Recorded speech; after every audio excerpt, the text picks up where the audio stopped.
El Señor esté con vosotros. Lectura del Santo Evangelio según San Lucas.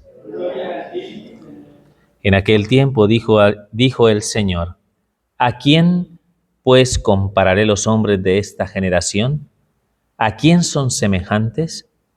Se asemejan a unos niños sentados en la plaza que gritan a otros aquello de: hemos tocado la flauta y no habéis bailado, hemos entonado lamentaciones y no habéis llorado. Porque vino Juan el Bautista, que ni come ni bebe vino, y decís: tiene un demonio. Vino el Hijo del Hombre, que come y bebe, y decís: mira qué hombre más comilón y borracho, amigo de publicanos y pecadores. Sin embargo, todos los hijos de la sabiduría le han dado la razón. Palabra del Señor. Gloria a ti, Señor. Bueno, en primer lugar, vamos a hacer, pues eso, ¿no?, una reflexión bastante más breve que de costumbre de estos textos que hemos escuchado en la palabra de Dios. En primer lugar, seguimos nuestra lectura de la primera carta del apóstol San Pablo a Timoteo. Una carta donde de alguna manera lo que plantea dentro de las recomendaciones pastorales es qué motivación nos mueve a actuar conforme a la vocación que todos hemos recibido como hijos de Dios en la casa del Señor. Fijaos, ¿no? O sea, la intención fundamental de San Pablo es cómo es nuestra actitud cuando entramos por las puertas de un lugar sagrado, que es la iglesia en sí, ¿no? El lugar donde de alguna manera Dios mora en medio de los hombres, ¿no? ¿De acuerdo? Y para ello alude fundamentalmente a algo, que es el criterio fundamental que debería revisar esa actitud y esa disposición del corazón. Y es el aspecto mistérico.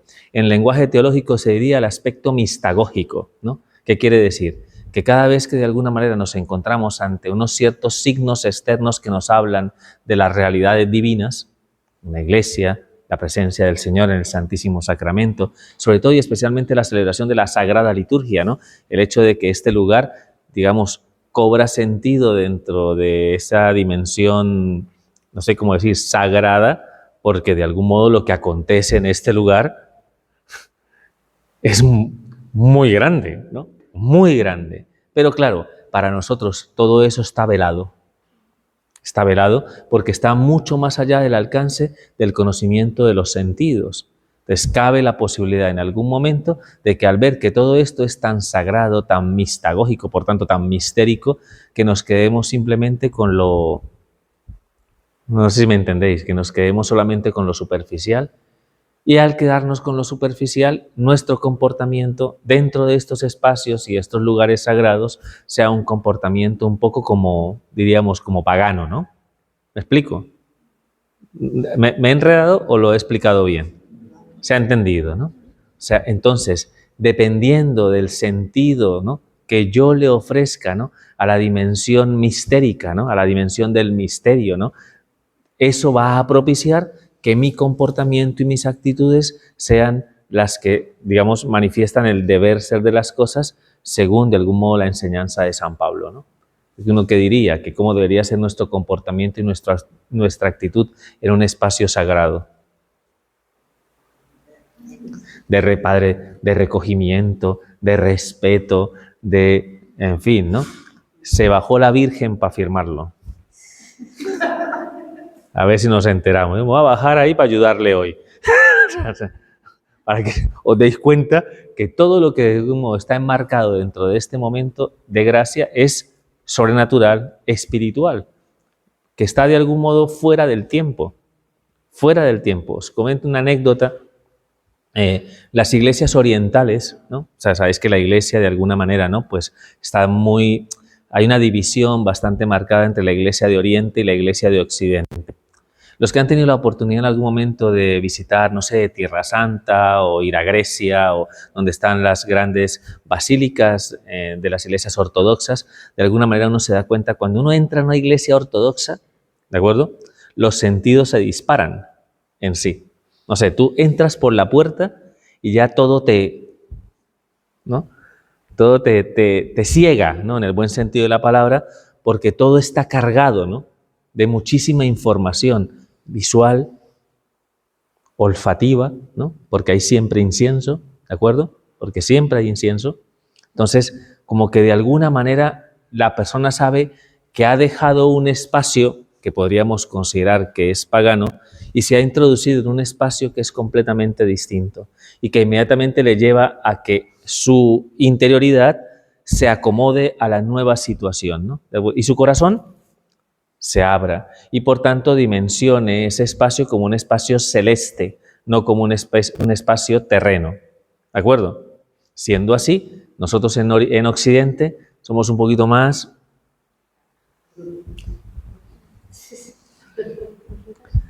pasotas en esa circunstancia y de alguna manera se nos olvida fácilmente.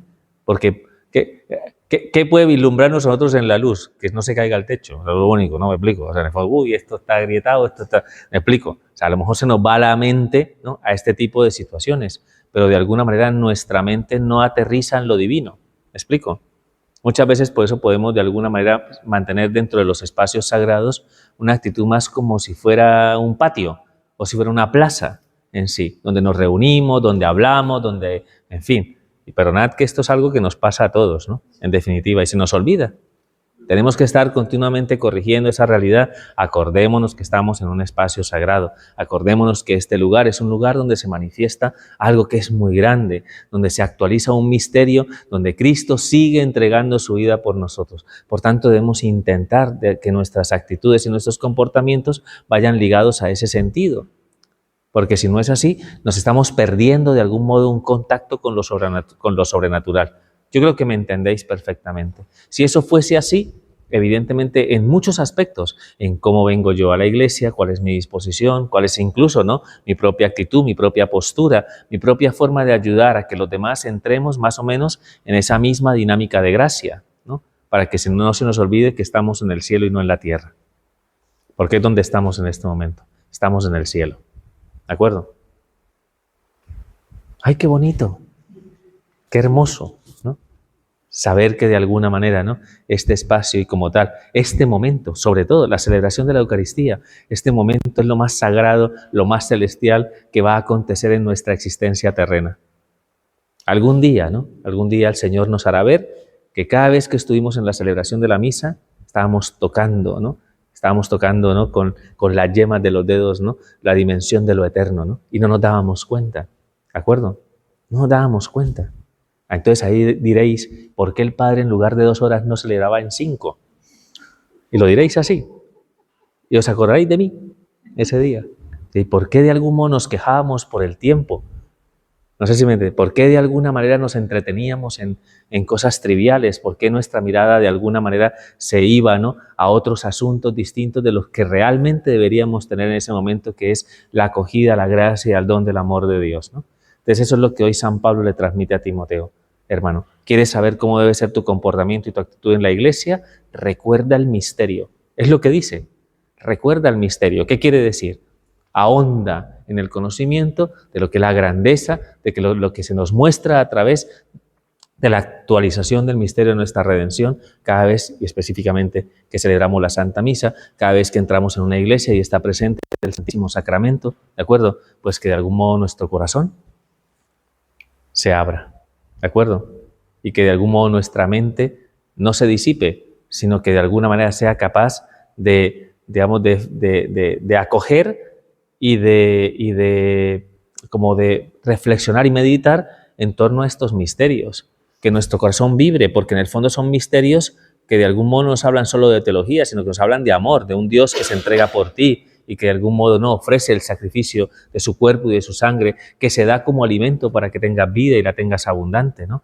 ¿Cuál sería entonces la respuesta, ¿no?, después de una vivencia plena de la liturgia, de la sagrada liturgia? Eso nos santificaría. Nos pasaría lo de Moisés en la tienda del encuentro. Saldríamos de aquí con el rostro como resplandeciente, ¿no? ¿Me explico? Con el rostro resplandeciente. Seguramente hay algo que no hacemos bien. Muy probablemente. Yo creo que es verdad que en la dimensión de la liturgia y la dimensión de los espacios sagrados, creo que deberíamos mejorar nuestra actitud y nuestra disposición. ¿De acuerdo? Somos los primeros que tenemos que defender esa sacralidad y que de alguna manera no estamos en cualquier espacio, sino que realmente estamos, ¿no?, en la presencia de Dios. Yo creo que me entendéis perfectamente, así que vamos a pedirle especialmente esa gracia, ¿de acuerdo? y seguro que hoy salimos a hablar al atrio. Seguro que hoy la conversación la tendremos en el atrio y no aquí en la iglesia.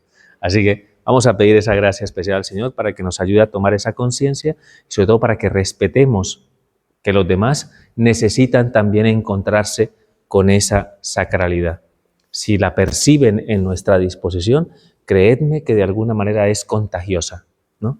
Si todos somos, ¿no?, de alguna manera, ¿no?, pulcros, delicados, sensibles, si abrimos el corazón, creo que esa experiencia puede ser de alguna manera, ¿no?, como testimonial, ¿no?, para aquellos que buscan en lo profundo de su corazón a Dios. ¿De acuerdo? Así que se lo pedimos al Señor como una gracia especial. El evangelio que hemos escuchado en este día es un evangelio que parte fundamentalmente de una anécdota que a nosotros hoy no nos dice mucho. Es un evangelio un poquito, ¿no? El Señor empieza colocando un ejemplo, ¿no? ¿A qué se parece esta generación? A estos, ¿no? Pues esta generación se parece a esto que pasa en las plazas cuando los niños juegan, ¿no? Y que dicen, hemos cantado canciones evidentemente alegres y no habéis bailado, hemos tocado lamentaciones y no habéis llorado. Sería como una especie de frase de juego. No sé si me entendéis, ¿no? Es como un juego que se hacía entre los niños y que iba acompañado de esta frase, que sería la frase lapidaria del momento en el que los niños eran incapaces de cumplir con el requerimiento que en ese momento se les planteaba. Y estáis a la expectativa de ¿qué era, padre? ¿A qué jugaban los niños israelitas en aquel momento? ¿De acuerdo? Para decir esto.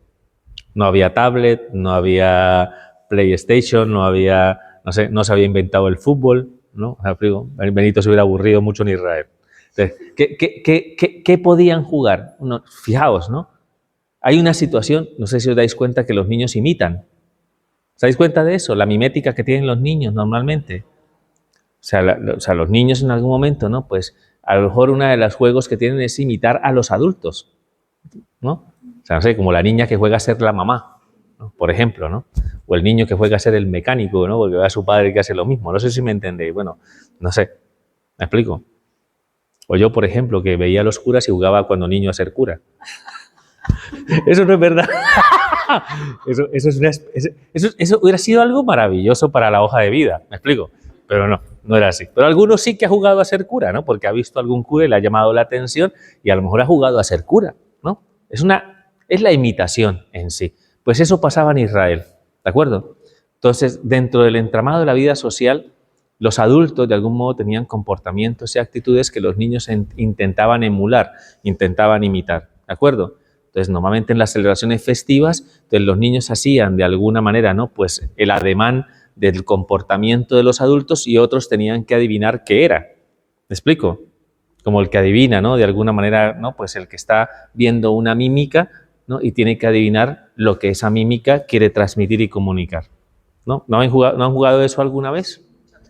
Hay un juego que se llama Pictographic, ¿no?, algo así, que es que normalmente tú haces un dibujo y alguien tiene que adivinar lo que estás dibujando, o puedes hacer una mímica y el otro tiene que adivinar lo que tú estás haciendo, ¿de acuerdo? Pues de la misma manera los niños lo hacían, pero con el comportamiento y las actitudes de los adultos. Entonces, cuando fallaban, se decía esta frase: hemos tocado canciones y no habéis bailado, hemos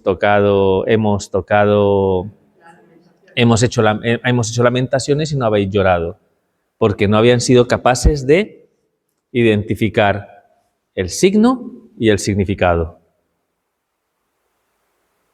¿De acuerdo? ¿Entonces no había Champions? No. Ese era el juego en sí. Entonces, Jesús utiliza esa realidad de los niños para decirnos exactamente lo mismo. No sois capaces de identificar los signos, ¿de acuerdo? No sois capaces de descifrar el significado de los signos. Porque vino Juan, hay un ámbito significativo, ¿no?, que es la persona de Juan. Porque Juan, ¿quién representa? Juan representa a la voz que clama en el desierto la llegada de los tiempos mesiánicos, ¿no? ¿Explico? Vino Juan, que era un hombre que de algún modo, para propiciar la llegada de los tiempos mesiánicos, pues de alguna manera vivía en una austeridad de vida. ¿Y qué decían de Juan? Que estaba loco, que se había ido la cabeza. No eran capaces de identificar por qué él vivía en el desierto, se vestía con piel de camello y comía saltamontes y miel silvestre. Este tipo está loco. No, no está loco, no. Esa realidad externa iba ligada a un significado, ¿no? ¿Y cuál era el significado? Hay que preparar la venida del Mesías, Rey y Salvador, y eso implica una austeridad de vida. Como no se daban cuenta, al final no le hacían ni caso, ¿de acuerdo? Pero viene Jesús, ¿no? Viene Jesús, que empieza de alguna manera a acercarse ¿no? a las personas y a compartir con las personas y a comer y a beber con ellas, estableciendo un ámbito de intimidad, sobre todo con ¿quiénes? Sobre todo con los más pecadores, ¿no? Otro signo importantísimo, ¿no? Como Dios se acerca realmente al alma que tiene necesidad de su amor y de su gracia. Y que decían de él, este es un comelón, un vividor, un borracho, en fin, ¿no? Con tal de no aceptar, ¿no? No ser incapaces de reconocer esa realidad, al final ellos eran incapaces de unir, ¿no? El valor simbólico con el significado de los tiempos mesiánicos y de la salvación que Dios estaba ofreciendo a los suyos, ¿no? Eso que nos hace, que nos permite darnos cuenta que desaprovechamos una enorme oportunidad porque somos incapaces de apreciar lo que los signos nos transmiten, que es un poco lo que hablábamos, ¿no? Conforme a la primera lectura de San Pablo a Timoteo. Entonces, cuando tú de algún modo te pierdes todo esto, y eso que es significativo y simbólico no le dice nada a tu corazón, entonces ¿cómo se convierte la celebración de la Santa Misa, por ejemplo?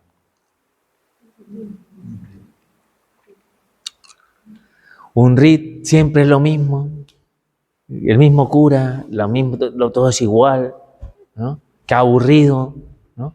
Porque no hay nada que de alguna manera, ¿no? Como que capte nuestra atención de una manera menos simbólica y más explícita. ¿Me explico? Porque hay cosas que atraen nuestra atención porque de alguna manera se desvela su significado de una manera más explícita. Para profundizar en el significado de lo espiritual, ¿qué es preciso? Es preciso abrir el corazón. Es más, es necesario abstraerse de lo externo. ¿Me explico? Es necesario hacer silencio interior en el corazón para poder escuchar la voz de Dios en el interior. Si tu cabeza, ¿no?, es un polvorín, ¿no?, pues evidentemente de algún modo tú te pierdes la gran mayoría de cosas que acontecen, ¿no?, dentro de la dimensión de lo eterno, sobre todo en la Sagrada Liturgia. ¿De acuerdo? Porque de alguna manera no deberíamos salir igual, ¿no? Entonces, que no nos digan lo mismo cuando salgamos de aquí, ¿no? Hemos cantado y no os habéis alegrado, hemos hecho lamentaciones y no habéis llorado. O sea, no dais gloria a Dios, no os arrepentís de vuestros pecados. Entonces, ¿de qué os sirve la celebración de estos sagrados misterios? Entonces, no echéis en saco roto la gracia que Dios manifiesta a través de toda esta realidad. Y se lo pedimos por intercesión de San Roberto Belarmino, el santo que hoy celebramos, que además se celebra a Santa Hildegarda de Bingen, ¿no? Otra gran mística, ¿no?, importantísima dentro de la vida de la Iglesia, sobre todo en Centro Europa, ¿no? Dos grandes maestros de vida espiritual, sobre todo porque Roberto Belarmino, sobre todo dentro del trabajo que él realizó, sobre todo en los tiempos de la Contrarreforma, vino de alguna manera, ¿no?, a que tomáramos conciencia de la dimensión de los sagrados misterios que el protestantismo en algún momento relativizaba a través de sus principios, ¿de acuerdo? Hay algo muy importante que es el catecismo, ¿no?, que fue un gran defensor de la fe en momentos donde de alguna manera la fe parecía que se nos difuminaba, ¿no?, porque de algún modo éramos incapaces de profundizar en el sentido de la fe en la que creíamos, ¿no? Y el protestantismo dejó muchas cosas en la superficie. No sé si me entendéis. Entonces, a él y a Santa Hildegarda, que de alguna manera, ¿no?, dentro de su aportación mística y su gran experiencia de Dios, pues nos hizo de alguna manera descubrir a través de su ciencia divina cómo de alguna manera Dios atravesaba toda la dimensión de lo natural. ¿De acuerdo? Era capaz de ver a Dios y logró de algún modo a través de esa contemplación de Dios en la naturaleza, en lo natural, pues una síntesis extraordinaria, ¿no?, entre el saber teológico y el saber humano, ¿no?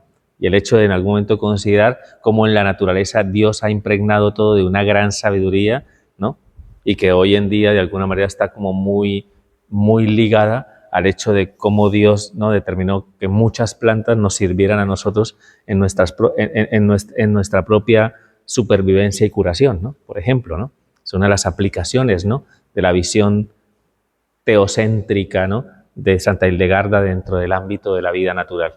Bueno, no sé si me entendéis todo, es que resumir me cuesta. Así que vamos a pedir esa gracia especial al Señor, vamos a continuar la celebración de la Eucaristía y ojalá, ¿no?, que lo que hoy se nos transmite, le pidamos al Señor la gracia que lo hagamos vida. Benedicto XVI escribió un libro que se llamaba La Liturgia, se llama así, siendo todavía cardenal, sabían que era un cardenal alemán de apellido Ratzinger, ¿no?, Joseph Ratzinger, ¿no? Cuando era todavía cardenal, prefecto de la Congregación de la Doctrina de la Fe, escribe este libro que se llama La Liturgia, lo recomiendo, es que es pesado, ¿sabes? Es de estos libros, no tienes sueño, lee el libro, y con 3 páginas estás en los brazos de Morfeo, ¿sabes? O sea, porque es muy denso, ¿no? Y en ese libro hay una frase que me encanta, ¿no?, del Papa Benedicto, donde dice: una de las cosas que hemos perdido en la Iglesia y en la experiencia de la fe es la capacidad de asombro ante las realidades mistéricas, ¿de acuerdo? Como nos hemos acostumbrado y habituado a vivir en formalismo la experiencia de la celebración de la fe, casi que vamos a misa y somos como loros que repetimos, ¿no?, todo lo que acontece en la misa, porque aquí yo creo que todos nos sabemos las respuestas que hay que decir en la misa, todos escuchamos la palabra, pero de alguna manera todo entra por aquí y sale por aquí. Y nada de alguna manera como que trasciende, nada de alguna manera, digamos, como que ahonda, ¿no?, en la realidad de la vida del hombre. Pues hemos perdido esa capacidad de que la liturgia asombre, que nos haga sentir como una especie de ¡oh! Pero ese asombro solamente es posible si va ligado a un significado, ¿no? Y si de algún modo, al contemplar en el altar a algo tan, no sé, tan lleno de tanta simplicidad, ¿no?, de alguna manera, porque es algo, para ser algo divino, aunque lo veáis así, está revestido de una gran sencillez y simplicidad, y que a partir de esa simplicidad, incluso a partir de la propia contingencia de la figura del propio sacerdote, que de algún modo se realice un misterio tan extraordinario, todos deberíamos decir: ¡ah! ¡Qué maravilla! Que el Señor actualice, ¿no?, su muerte en la cruz en ese altar, y que se haga presente en el Santísimo, y que a través de la presencia de esa gracia se revitalice, ¿no?, la experiencia del corazón del hombre. Se nos dé vida y vida eterna, y que salgamos de aquí llenos de Dios. ¿Os parece normal? Que eso no es normal. Eso no es normal. Es una gracia extraordinaria. No perdamos nunca de vista estos significados, y ojalá que podamos profundizar en el sentido de todo lo que es misterio en la vida de la Iglesia, como por ejemplo a nuestra Virgen Madre. ¿Os dais cuenta de la contradicción que he dicho, no? Una Virgen que es Madre. ¡Oh! ¡Oh! ¡Asombroso! Tenemos que considerar de algún modo por qué la figura de la Santísima Virgen María trae consigo también la profundización y la consideración de su propio misterio, ¿de acuerdo? Para que aprendamos de alguna manera de ella esa coincidencia entre lo divino y lo humano, ¿no? ¿Vale? Bueno, solo por decir algo, ¿no? Porque como está aquí la Virgen de la Luz, menos para tenerla en cuenta, ya que me vino a ayudar hoy. Así que pidamos esa gracia especial y continuamos la celebración de la Eucaristía. Gloria al Padre, al Hijo y al Espíritu Santo. Como era en el principio, ahora y siempre, por los siglos de los siglos.